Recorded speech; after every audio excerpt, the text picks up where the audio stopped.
현재 유로 2024 대회가 한창 진행 중입니다. 우승후보 1순위로 꼽히던 잉글랜드가 2차전까지 기대 이하의 부진한 경기력을 보여주면서 많은 논란이 일고 있습니다. 과연 잉글랜드는 역사상 최초로 유로 우승을 차지할 수 있을지 주목받고 있습니다. 독일에서 열리고 있는 유로 2024의 조별리그 16강 진출팀이 대부분 결정되었습니다. A조의 경우 1, 2차전 결과만으로도 진출팀이 사실상 확정되었습니다. 개최국 독일은 1, 2차전 승리로 이미 16강 진출을 확정지었고 마지막 3차전에서 스위스와 1에서 1로 비기면서 무패로 조 1위를 차지했습니다. 스위스 역시 큰 점수차로 패배하지 않는 한 16강 진출이 유력한 상황이었습니다. 복병으로 여겨졌던 헝가리가 독일과 스위스에 연패하면서 조별리그 탈락이 확정되었지만 6개 조 3위 중 상위 4팀이 16강에 진출하는 방식 때문에 아직 희망의 끈을 놓지 않고 있습니다. 독일은 16강에서 B조 2위 팀과 맞붙게 됩니다. B조에는 잉글랜드, 덴마크, 슬로베니아, 세르비아가 속해 있습니다. 현재 B조 순위는 잉글랜드가 1승 1무로 1위, 덴마크와 슬로베니아가 1무 1패로 공동 2위, 세르비아가 1패로 최하위를 기록하고 있습니다. 잉글랜드의 16강 진출은 사실상 확정적이지만 조 1위를 차지하지 못할 경우 매우 험난한 여정이 예상됩니다. 2위로 진출할 경우 16강부터 강팀들과 연이어 맞붙게 되어 결승 진출이 매우 어려워질 수 있습니다. 예를 들어 오스트리아, 슬로바키아, 체코 등 만만치 않은 팀들과 대결해야 할 가능성이 높습니다. 만약 잉글랜드가 2위로 밀려날 경우 16강에서 독일과 맞붙는 최악의 시나리오가 펼쳐질 수 있습니다. 잉글랜드가 2위로 밀려나는 상황은 마지막 3차전에서 슬로베니아에게 패배하고 덴마크가 세르비아를 상대로 승리할 경우 현실화될 수 있습니다. 비록 조 3위로 추락할 가능성은 낮지만 현재 잉글랜드가 보여주고 있는 경기력으로는 어떤 결과도 배제할 수 없는 상황입니다. 잉글랜드는 현재 엄청난 비판에 직면해 있습니다. 선수 개개인의 우수한 능력에도 불구하고 팀 전체가 두 경기 모두 최악의 경기력을 보여주었기 때문입니다. 이러한 부진한 모습이 3차전에서도 이어진다면 16강 진출은 물론 조 순위에도 악영향을 미칠 수 있습니다. 잉글랜드는 슬로베니아와의 경기를 앞두고 기자회견을 가졌습니다. 주장 해리 케인이 선수 대표로 인터뷰에 응했는데 자신과 팀의 경기력에 대한 비판, 그리고 잉글랜드 팀의 전반적인 상황에 대해 질문을 받았습니다. 케인은 팀의 주장으로서 매우 인상적이고 성숙한 답변을 내놓았습니다.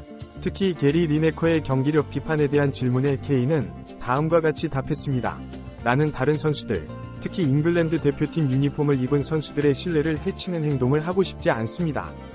은퇴한 선수들이나 해설가들은 그들의 말이 현역 선수들에게 미치는 영향을 깨달아야 합니다. 특히 이런 환경에 익숙하지 않은 젊은 선수들에게는 더욱 그렇습니다. 솔직한 의견 전달도 중요하지만 그에 따르는 책임감도 있어야 합니다. 사람들은 그들의 말에 귀 기울이고 신경 씁니다. 우리는 오랫동안 잉글랜드 국가대표로서 큰 성과를 내지 못했습니다. 그들도 이 팀의 일원이었고 대표팀에서 뛰는 것이 얼마나 힘든지 잘 알고 있을 것입니다. 이는 은퇴 선수들의 비판에 대한 우아하면서도 강력한 반박이었습니다.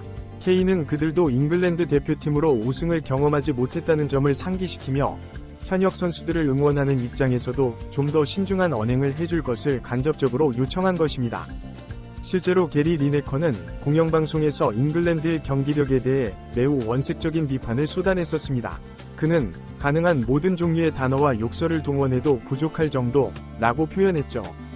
하지만 이는 리네커뿐만 아니라 게리 네빌, 웨인 루니 등 많은 축구 전문가들이 잉글랜드에 대한 비판의 수위를 높이고 있는 상황입니다. 여기에 더해 가레스 사우스게이트 감독은 현재 잉글랜드의 문제점을 설명하면서 지난 대회 때에 준우승했던 경기력을 원하는데 칼빈 필립스가 없어서 실험 중이라는 발언을 해 팬들의 분노를 더욱 증폭시켰습니다. 필립스는 리즈 유나이티드에서 맨체스터 시티로 이적하면서 잉글랜드 대표팀에 대한 기대를 모았지만 펩 과르디올라 감독의 마음에 들지 않았고 기본적인 체중 관리조차 제대로 하지 못해 맨시티에서 실패작으로 간주되고 있는 상황입니다. 문제는 사우스게이트 감독이 세계 최고 수준의 선수들을 보유하고 있으면서도 중원에서 적절한 밸런스를 찾지 못하고 있다는 점입니다. 잉글랜드에는 수준급 미드필더가 넘쳐나지만 사우스게이트는 리버풀에서 윙백으로 활약하던 트렌트 알렉산더 아놀드를 중앙 미드필더로 기용하는 등 무리한 실험을 거듭하고 있습니다. 이는 아놀드의 능력을 제대로 활용하지 못하게 할 뿐만 아니라 팀 전체의 밸런스를 무너뜨리는 결과를 초래하고 있습니다. 조던 핸더슨, 코너 갤러거, 제임스 매디슨 등 검증된 미드필더들이 있음에도 불구하고 아놀드를 중앙에 기용하는 것은 많은 전문가들의 비판을 받고 있습니다. 이러한 문제는 잉글랜드와 같은 최상위권 국가팀이 겪는 딜레마를 잘 보여줍니다. 월드클래스 선수들이 포지션마다 겹치다 보니 무리하게 포지션을 변경하거나 실험적인 전술을 시도하다가 오히려 팀의 조직력을 해치는 상황이 발생하는 것입니다. 예를 들어 오른쪽 윙어 포지션만 해도 필 포든, 부카요 사카, 제이든 산초 등 세계적인 선수들이 경쟁하고 있습니다. 이들 모두를 기용하기 위해 포든을 왼쪽으로 돌리는 등의 시도를 하지만 결과적으로는 선수들의 장점을 제대로 살리지 못하고 팀의 경기력만 떨어뜨리는 악순환이 반복되고 있습니다. 이에 대해 전 맨체스터 유나이티드 감독인 루이 판할은 선수들이 처음부터 자연스러운 위치에서 플레이하는 모습을 보고 싶다. 그것이 출발점이라고 생각한다. 미드필더를 미드필더 지역에, 윙어를 윙어 지역에 둘 수 있다면 그렇게 해야 한다. 고 조언했습니다. 이러한 상황은 단순히 전술적인 문제를 넘어 선수들의 자존심과 팀 분위기에도 영향을 미치고 있습니다.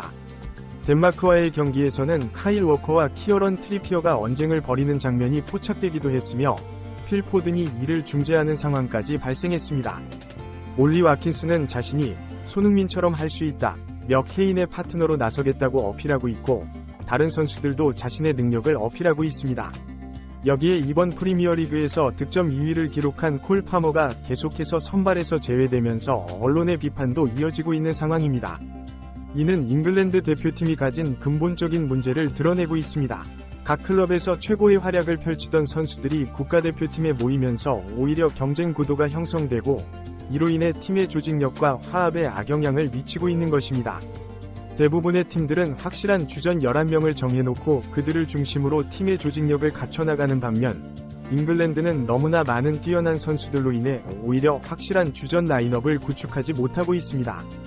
물론 해리 케인, 주드 벨링엄, 데클란 라이스, 존 스톤스, 조던 픽포드 등은 확실한 주전으로 자리 잡았지만 나머지 포지션에서는 여전히 치열한 경쟁이 벌어지고 있습니다. 이러한 상황은 잉글랜드가 지금까지 메이저 대회에서 우승 트로피를 들어올리지 못한 주요 원인 중 하나로 지목되고 있습니다. 선수층이 두껍고 대체 자원이 풍부한 것은 분명 강점이지만 이를 적절히 활용하지 못하면 오히려 독이 될 수 있다는 것을 잉글랜드의 사례가 잘 보여주고 있습니다. 일각에서는 잉글랜드가 확실한 주전 11명을 선발하고 나머지 선수들은 주전보다 1에서 2단계 낮은 수준의 선수들로 구성하여 대표팀에 선발되는 것 자체를 영광으로 여기게 만들어야 한다는 주장도 나오고 있습니다. 이는 팀의 위계 질서를 명확히 하고 선수들 간의 선의위 경쟁을 유도함으로써 더 나은 팀 분위기를 조성할 수 있다는 논리입니다. 사우스게이트 감독은 이러한 상황을 타개하기 위해 다양한 노력을 기울이고 있습니다. 최근에는 선수들의 심리적 안정을 위해 리조트를 통째로 빌려 선수들이 가족들과 시간을 보낼 수 있도록 하는 등 팀 분위기 개선에 힘쓰고 있습니다. 이는 선수들의 마음가짐이 좋은 성적으로 이어질 수 있다는 믿음에서 비롯된 조치입니다. 하지만 이러한 노력에도 불구하고 잉글랜드의 경기력 향상은 아직 뚜렷하게 나타나지 않고 있습니다. 전대회 준우승팀으로서의 면모를 되찾기 위해서는 빠른 시일 내에 조직력을 갖추고 선수들 간의 호흡을 맞춰나가는 것이 중요합니다. 만약 잉글랜드가 조 1위로 16강에 진출한다면 8강에서는 스위스나 이탈리아 중 한 팀을 만나게 되고 4강에서는 벨기에, 루마니아, 네덜란드 등을 상대하게 될 가능성이 높습니다. 이는 독일, 프랑스, 포르투갈 등 강팀들을 피할 수 있는 좋은 기회가 될 수 있습니다. 그러나 이를 위해서는 현재의 부진을 털어내고 빠르게 팀의 조직력을 갖춰나가야 합니다. 잉글랜드가 비판 여론을 완전히 뒤집을 수 있는 라인업과 전술을 선보일 수 있을지 전세계 축구 팬들의 관심이 집중되고 있습니다. 한편 이번 유로 2024는 잉글랜드뿐만 아니라 여러 강팀들의 세대 교체와 새로운 도전이 이뤄지고 있는 대회이기도 합니다. 독일, 프랑스, 스페인 등 전통적인 강호들도 새로운 세대의 선수들을 중심으로 팀을 재편하고 있어 대회 전체의 흐름이 매우 흥미롭게 전개되고 있습니다. 특히 잉글랜드의 경우 벨링엄, 사카, 포든 등 젊은 선수들의 활약이 돋보이고 있어 이들이 어떻게 성장하고 팀에 기여할 수 있을지가 큰 관심사입니다. 이들의 성장이 잉글랜드의 미래를 밝게 할 수 있을지 아니면 여전히 황금 세대의 저주에 시달리게 될지는 이번 대회의 결과에 따라 크게 좌우될 것으로 보입니다. 또한 이번 대회는 코로나19 팬데믹 이후 처음으로 관중들이 대거 입장하는 대규모 국제대회라는 점에서도 의미가 있습니다. 각국이 열정적인 팬들이 경기장을 가득 메우며 만들어내는 분위기는 선수들의 경기력에도 큰 영향을 미칠 것으로 예상됩니다. 잉글랜드의 경우 홈팬들의 응원이 큰 힘이 될 수 있지만 동시에 그만큼의 부담으로 작용할 수도 있습니다. 사우스게이트 감독과 선수들이 이러한 압박을 어떻게 극복하고 팬들의 기대에 부응할 수 있을지가 관건이 될 것입니다. 결론적으로 잉글랜드는 현재 위기와 기회의 갈림길에 서 있습니다. 뛰어난 개인 능력을 갖춘 선수들을 어떻게 하나의 팀으로 만들어낼 수 있을지, 그리고 과거의 트라우마를 극복하고 새로운 역사를 쓸 수 있을지가 이번 대회의 핵심 과제가 될 것입니다. 잉글랜드가 이러한 도전을 극복하고 유로 2024에서 어떤 모습을 보여줄지 전 세계 축구 팬들의 이목이 집중되고 있습니다.